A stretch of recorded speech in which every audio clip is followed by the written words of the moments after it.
My name is Zandy. You are listening to KALX Berkeley, and it's 11:49. I'm Joe Sixpack with At the College Radio. You're tuned to KALX in Berkeley, the mighty 90.7 FM. It's all here in KALX Berkeley, where it's almost a quarter of 11. My name's Mike Burma.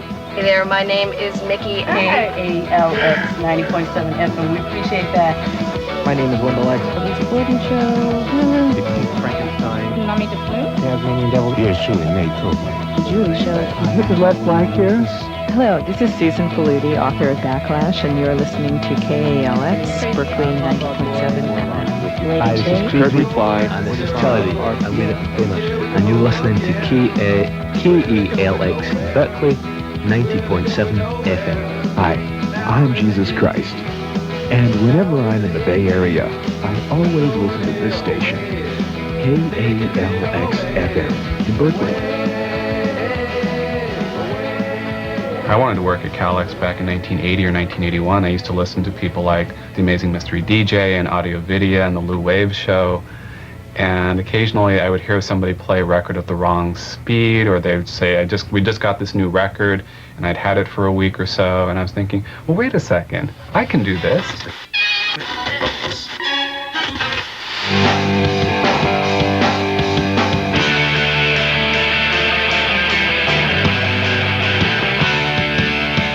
Most of the interesting radio happens at the bottom of the dial, which is roughly 92 megahertz or lower.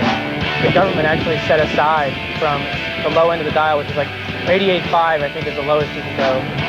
From there to 92 is officially non-commercial radio. We're alternative, non-commercial radio, and we're KALX. There's a difference between sloppiness, unprofessionalism, and doing something that sounds good and you're still being interesting and wacky and creative. With the radio, you feel like there's other people out there. And with a station like KALX, you feel like there's other like-minded people out there. I really had a sense I could do something that was, and this is just going to sound corny, but could enrich people's lives. Because I got it from the radio when I listened to it, and I wanted to give that back to other people. You have this ability to change people's minds or their hearts about things. So, I don't think I had that grand of a view at the time. I just thought, well, this is cool. And people had suggested to me when I was a kid that, oh, you've got a good voice, you should go into radio. Because obviously I didn't have a face for, there's a joke like about having a face for radio, and I always thought I had a face for radio. I kind of like that I got this uniform on by day and by night or whatever. Then I'm a volunteer DJ at KALX. You'd be a rare person indeed to be able to be both a student and a mailman. So I think you really pretty much have to be a community member to be this way. And this is just one example of what's great about the station is that people from the community can come in as well as students. You wouldn't look at me and expect me to be an industrial DJ who goes in and manipulates the studio and whatever. I wouldn't anyway look at me and think that. I would think, oh, okay, maybe at best I would think this is this cool Berkeley type who plays a lot of reggae or something.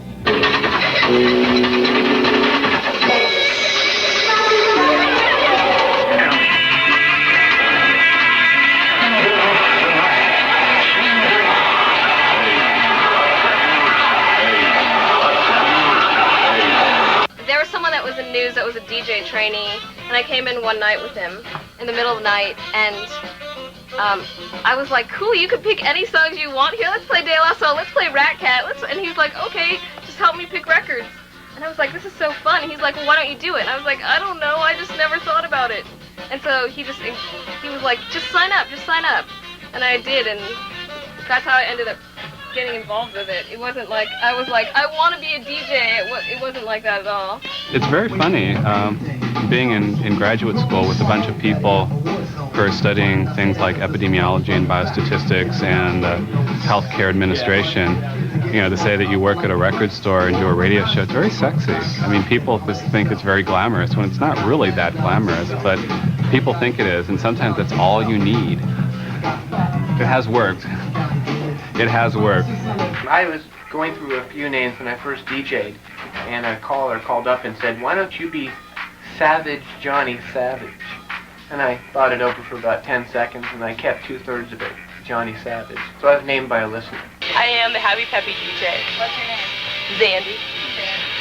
Zandy. If I had an air name, I'd forget it, and then that'd be really embarrassing. And I have enough embarrassing moments as it is, so. I was born in 1947. I grew up in the 50s, okay? My earliest experiences were Chuck Berry and Fats Domino, Elvis, you know, the doo-wop groups, Dion and the Belmonts, Danny and the Juniors. I love all that stuff. And I like to think that that is my small little input in the station in terms of the kind of music that I like. Because the punk thing, I don't get. It's not my, I mean, you know, the rebelliousness is great, but I'm not a punk. Sometime, like during my college years, I started listening to Indian soundtrack music again and discovered I liked it, and a lot of Indian classical, which as a child I'd always hated because my parents played it all the time when I was around the house, and I'd abhorred it. But then so I started bringing it into KALX and playing it a lot, and mixing it in because, you know, Indian music's got some really intricate rhythms and really nice sounds, and it fits in really well with a lot of the other percussion-oriented stuff and industrial stuff. What pays the bills? Yes, software engineer, aka computer programmer, mild-mannered geek by day, crazy fucking maniac by night, Wednesday night. Yeah, it's slowing me down in terms of my studies, but I enjoy doing it so much that it doesn't bother me. I'll get my PhD done eventually. Is my man. He's one of the great. He was actually the biggest selling country artist in the 1950s, Webb Pierce. He's a big, goofy, kind of looking guy. And I heard of him first on KFAT. And my favorite DJ in the whole wide world, Sully Roddy, at one point said that something to the effect that if you don't like Webb Pierce, you're full of shit. Rock and roll's been around for 40 years. And then before rock and roll, I mean, recorded music, I should say, has been around for about 80 years. There are recordings from, say, 1910. And so you have this huge backlog of history to pick through and find good things in. Why limit yourself to 1 year when you have 80 to choose from? The library's been built up since KALX started as a carrier current station, Radio Cal, KAL, in about 1961, I think. I just did an inventory actually last week, and we have now crossed the 50,000 item threshold. The library is there for everyone to use, and including the listeners through their requests. Our take on it is it provides more of a historical contrast to the latest hip record, to play something that may sound similar to it that, my God, that was done in '79. I never knew that. See, there's a big, huge stack of stuff, about 5 hours worth of music. And I have 2 hours today, so. I'm producing a promo card, something I haven't done in a long time, for my Sunday morning spirituality show. When it's about spirituality, it's usually pro, and when it's about religion, it's usually anti. Bye-bye! Good evening, this is the KALX Evening News. In the news tonight, dairy giant Berkeley Farms. For every local story we do, somebody is doing real reporting, even if it is translating a story from KCBS or off print media. They're learning interviewing techniques, and they're learning how to find a story. I mean, from day one when they walk in here, producers tell them, if you're not interested in the kind of stories that I'm giving you, then you come in here with story ideas of your own. We have this little tape deck that you have to hold the duct tape down so that the batteries don't come out, and hold this little microphone that's just plugged in there, and people look at it, new reporters, and then it's so frustrating for us because it's like, it records sound, okay, just go out and use it. But it's good practice. I mean, if you can get a story and get somebody to talk to you when you have this very unprofessional looking mic and tape deck, then you can pretty much talk to anybody. I get to talk to people, writers, actors. I'm not a critic. If I don't like a piece, too bad, because the next day, the playwright or the actors are going to be sitting 5 feet away from me, and they're going to be talking to me. So I've got to be facile, and I've got to create an interesting experience for, the listener. I am one of the co-producers of a program called Straight Jacket, which is a half-hour talk show that deals with gay, lesbian, bisexual topics. You kind of have like this kind of image of what an activist is, and if you don't fall into that image, you kind of feel like you can't really join in to become one. And KALX, and Straight Jacket in particular, was the way that I was able to become an activist in my own way. No, no, no. You don't love me, and I know now.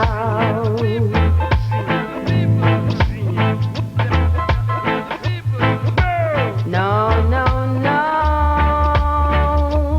You just never know with KALX. You never know if 0 people are listening or hundreds or, you know, you can't just think about that. Coffee stores, coffee shops, people who work in the laboratories on campus, all over the place. And so a lot of times when I play a song that's been a request, I'll say this is for Kinko's Coffees on Durant Avenue, and so on and so forth. What about Betty's? What about, oh yeah, Betty's Ocean View Diner, right down there on 4th Street. They've been regular listeners and big fans. How can anyone sit and listen to, I'm going to mention a station, Live 105, for more than 40 minutes? It's the same stuff over and over. And I know the format at KALX, you know, that you're required to play several different genres of music per hour.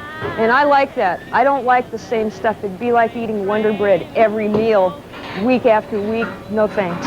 The variety on that station is what I like and what everybody here likes. Plus, all the DJs have their own personalities, and they're knowledgeable, and they're funny, or they're bored, or whatever.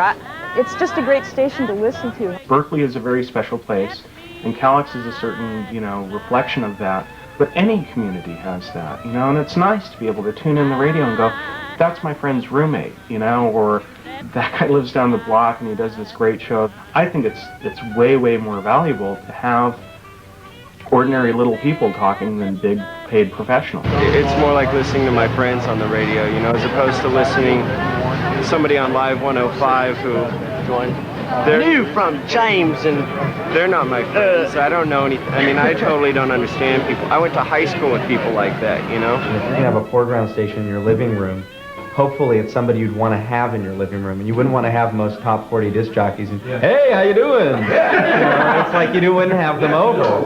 The Gilman ticket, the contest question was why I'm a little bit jumpy. It's because Jenny Kay is here with a camera and with a guy with a boom mic, which I'm told is my friend, filming. Is it going to make me famous? Thank God! I'm finally here. My time has come. I like to tune into the specialty shows because I know the DJs and I feel a relationship with them, and so it's like, all right, when I listen to them talking to me, you know, I can go, all right, you know, they're talking about real stuff. Production, yeah, I thought you knew it. There you go. Yeah,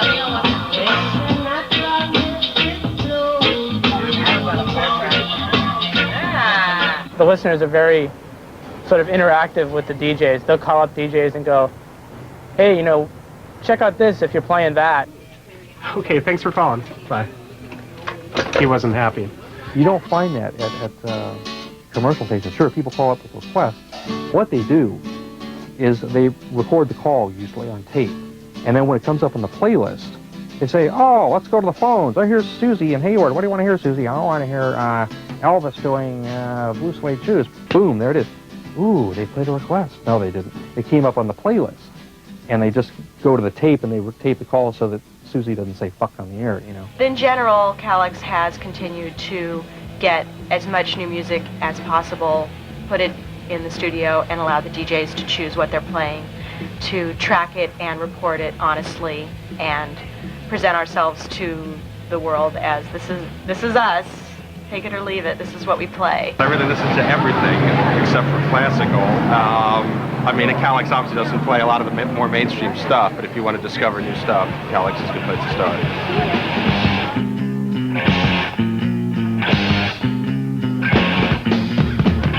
I'm looking back now at where I have gone wrong and why I am. To some extent, people listen to the radio, to KALX, to listen to see if their band or their friends' bands are being played. And it's really cool when your friends' bands are being played or when your band is being played. And sometimes people call up the radio station to disguise their voice and say, "Would you please play the new Jawbreaker song?" Some of our KALX locals that have started out there have gone on to their fame and fortune now. Green Day. We talk about them, but it's really a good example because they're a local band that got support from Lookout Records, local record label. They got played on KALX a whole bunch. They are an example of a kind of band that did very well with their independent record releases, and that helped. Of course, underground bands are represented on vinyl. And, you know, we already talked about the 7-inch thing, but there's a medium where a band can put out 500 copies and at least in their own community put something out that's a couple dollars and people can buy it. This is our product. Nobody's played it yet while I was listening. I called up during one guy's show who was playing Brian Eno at the time, and I go, "Hey, oh really? Probably." And I'm like, I'm all, "Hey, do you guys have any new Glazed Babies 7 inches in?" Which I knew they did. And he goes, "What? What's that? Is that a band?" No, I have no idea. KALX probably plays no more than 10% of anything that's on a major label. They, like us, do not recognize the power of the giant corporations to tell us what it is we're supposed to be listening to. You can't quantify the loss that this culture is suffering by the continued narrowing of the market that the industry is involved in. They're trying to put it all through a funnel so they can put a little gauge on it and charge you for it. Yeah, there's local bands that are great, and you think they're fabulous, and they go nowhere.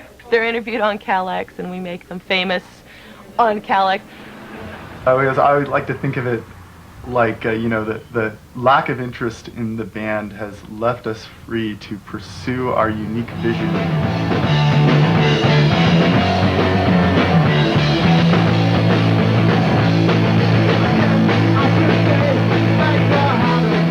Each college station gives a little bit of favoritism to their specifically local band, and to me, okay, a band from San Jose is sort of a local band, but a band from Berkeley is really a local band. There's labels that we know because they're independent Berkeley labels, and we're really familiar with them. We think everybody knows about whatever, Lookout Records or Shredder Records or Slumberland Records, and maybe people who are a little bit further away don't know that.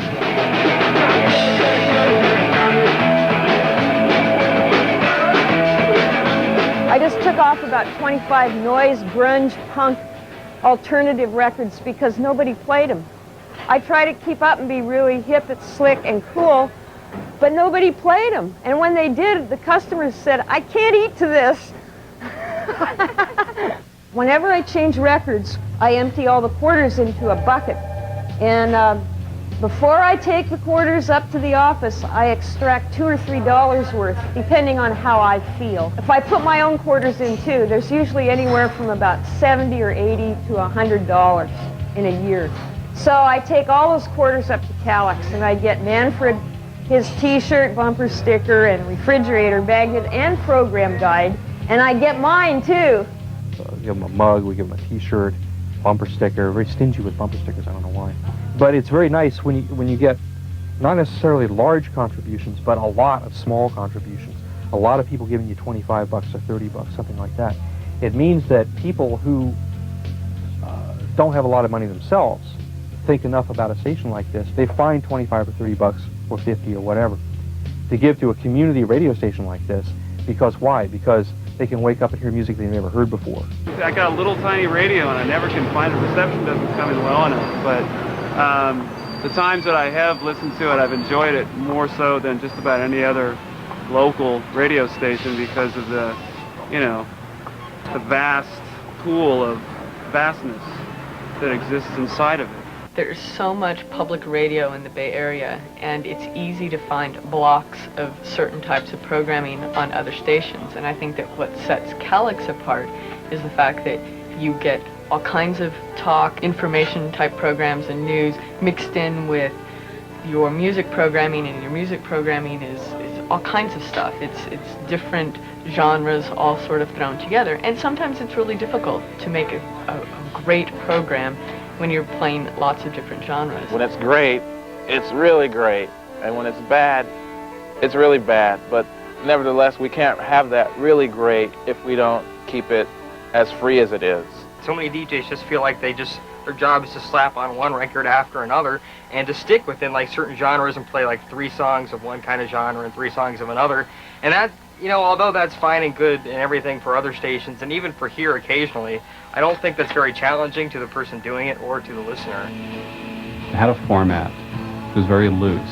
Reggae, oldie, punk, 4 feature play, which was just new releases, however the station defined it, and maybe some other kind of music in between. And that was sort of the starting point for the great debate as to what was considered diversity. If you're playing a punk rock song and there's some kind of old, rough country song or something, then you play that, you've done your job for the diversity. Someone that's listening to the song that you're currently playing can hear the next song that you're playing, and they'll at least learn something new, or they'll say, oh, so country music isn't Hank Williams Jr. necessarily. There's a few people here, I'm not going to rule everybody out, there's a few people here that can just drop things in one after another, and it sounds good. For the people that go, time for a reggae cut, time for a bluegrass cut, that's hard. I couldn't do it. I wouldn't attempt it. Yeah, the whole issue of diversity at KALX has been this ongoing debate, which I had no idea at the time that it would prepare me for intelligent discussions in academia about multiculturalism. And but yeah, KALX was having these sorts of discussions regarding the types of music that should be programmed at a community station. God, since the mid-'80s, I believe. If Berkeley is 40% minority, then the number of DJs who should be on the air should be 40% minorities, or every DJ should play 40% of music from minorities. And I was always viewed as kind of the strident white boy because I played punk rock, which is primarily white male music. I left just because there was this sort of atmosphere of no guitars and drums allowed because they did not display the requisite amount of cultural diversity, which I thought was pretty ridiculous. I mean, us suburban white boys have a culture, and it involves guitars and drums.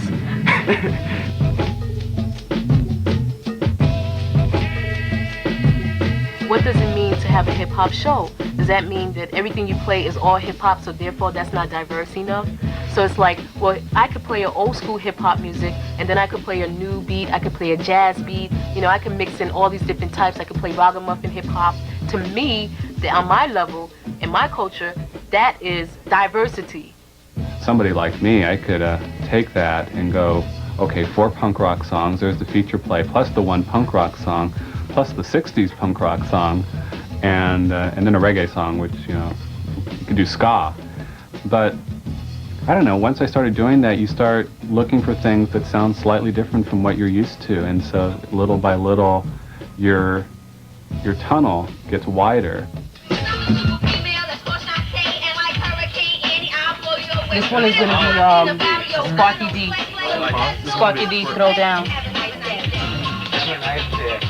I know, that old song. I got to put that in the mix. Okay, you heard it first here on KALX 90.7 FM. As we jam women in hip-hop in the house, I have MC Spice representing Richmond. Yeah, how y'all like that? Kind of smooth. Give us a call, let us know. 6425259. I like that instrumental. Who did the backup vocals on that? That was me. Where you calling from, Chickie? Richmond. All right, we check appreciate it out. Are you in Richmond, Chickie? That's right, yes I am. Oh yeah, are you from Richmond? Yes. What station jams on Sunday morning in Richmond? KALX. I've been listening to the morning KALX show for 4 years now. Down with Tamu, Siddiqui, Davey, tight, fat show. It needs to expand because it's fat. We open up the phone lines and we ask people about that, interracial relationships, the issue of Rodney King and police brutality, and just also mixing that with music. What the future hold great modes for us, sisters in the industry. Oh, can this be that we blowing up the spot? What we got to do. Cause I'm after ya. I'm ripping sucker MCs like the Chainsaw Massacre. It's time to pass them. Okay, well, we're funky together, never glad that we're together. I'm kicking it with the sisters like a bird and a feather. Birds flock together in any kind of weather. Well, I'm spiced, I gotta go. See you later on another tip. I'm kicking it hard with KALX, I'm gonna do this. Peace. It gives the Bay Area, you know, a chance to, you know, get a little knowledge from me and recognize who I am and help, you know, to kind of put me on the map a little to build up my career. It reaches out to all different kind of people. You know, there's a lot of people who listen to college radio who might not really be into hip-hop, but, you know, they listen to it and they kind of... I know my mom puts on, like, KPFA or KALX, and she just lets it play all day, and whatever comes on, you know, she listens to it, and from there she kind of, you know, she'll be like, oh, I kind of like that. We try to accept the example of college radio, college community radio, how it links to the community, how effective it can be to the community towards being a community asset. It's a training ground, you know. Exactly. That's one key thing that I never try to forget. And we're going to come on the mic and talk a little bit. Hey, now. The KALX is open to everybody. If you're a student, it's great. And that's the #1 forum, I think, for a student who wants to learn about radio is right here. And whether it's somebody like me who liked it so much and likes the station so much they want to stay around, the doors stay open. And if you're just somebody who's listened to KALX and wanted to join, the doors are open for you. People can make choices about where they go now. They don't just come to Cal because it's state and it's cheap. It's getting less cheap. Our services are dropping. So everything we have to offer, from my standpoint, is something we've got to polish up, spiff up, and offer it to the people we want to attract. So KALX, for me, is another service. You know, it's both unique and different from all the other kind of radio station efforts I'm aware of. What is the purpose of a college non-commercial radio station? Is it, you know, to serve the college students or to serve the community? And what does serving the community mean? Does it mean replicating what there is elsewhere on the dial because that's what people seem to want to hear? Does it mean exposing new things that they're not familiar with and you try and sort of draw them into listening to them? I think that we've chosen to serve a portion of the community that wouldn't be served otherwise. And some people feel like, well, if Cal students like Wham, why aren't you playing Wham? It's like, is the fencing club there to serve the entire campus? Like the same thing with a football team. It's like not everybody on campus likes football, but there's a football team. Who doesn't like football? I don't like football. And we all work at KALX. The university tried to, they just kind of floated some ideas, and what they floated was the idea of having a lot of lectures on the air and a lot of community programming generated by the university. They were going to stick a microphone in the lecture hall, and the Peloponnesian Wars, and it might be interesting to a handful of people, I guess, I don't know. But thankfully, there was a huge hue and outcry and protest from not just the people who work here, but people in the community who were just incensed. And thankfully, the university backed off. I mean, it's their station. They can do whatever they want. They can turn it off. They can put lectures on 24 hours a day. They own the license. They can do whatever they want. There's nobody in the president's office or the chancellor or my fellow vice chancellors or the alum saying, do something about KALX. As far as I can tell, people are happy that it's there. And it's there in a way that good culture is always there. It's almost taken for granted, like air. You know, it's part of what we breathe on a daily basis. KALX is like a lot of volunteer organizations in that it becomes sort of family to people, and especially when you have a family of 200 or 250, you're going to have the same sort of things that families have. Sibling rivalry, attachment problems. You know, not everybody, of course, has this problem, but some people are going to feel too attached and aren't going to like any sort of change. When you first started KALX, not everyone's real friendly to you because they don't know you. A lot of the old-timers are just kind of like, who's the new kid, he's not going to last. Everybody has to put in 3 months worth of volunteer work, and that 3 months can be really hard when you don't really know what you're doing, what you want to do, and you don't really know very many people at the station. And because of that, you know, retention across the board is really bad, and that's something we've had to work on.